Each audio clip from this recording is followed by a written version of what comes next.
Assalomu alaykum aziz yurtdoshlar, vatandoshlar. O'qishimizning ikkinchi seksiyasi, ya'ni quloq seksiyasi bugun boshlanadi. Inshaalloh bugun ertaga quloqni o'qiymiz.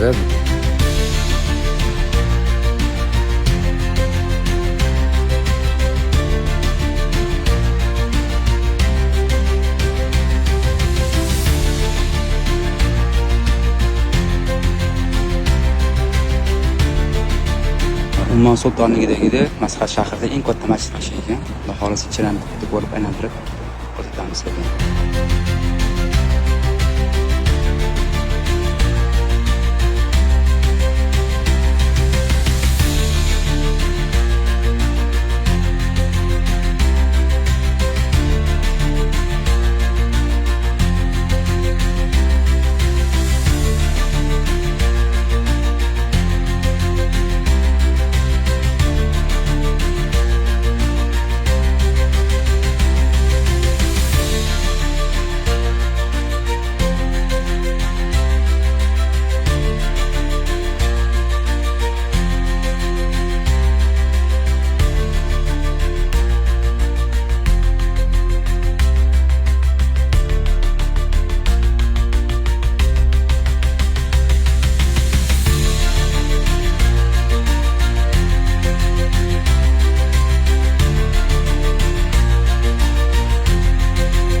Ummon sultonligi Masqat shahridagi 7 kunlik sayohatimiz, safarimiz o'z nihoyasiga yetdi.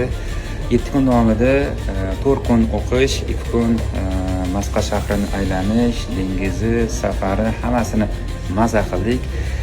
Safarimiz mazmunli, maroqli va foydali bo'ldi. Juda ham zo'r malaka oshirishlar bo'ldi. Inshaalloh keyingi yil noyabr quloq bo'yicha malaka oshirish va quloq bo'yicha katta butun dunyo kongressi bo'lar ekan, taklif qilishdi. Inshaalloh kelamiz. Hozir Masqatdan Dubayga uchamiz. Dubayda bir kun qolib, ertaga inshaalloh O'zbekistonga qaytamiz. Hammaga rahmat, salomat bo'linglar. Kuningiz xayrli bo'lsin.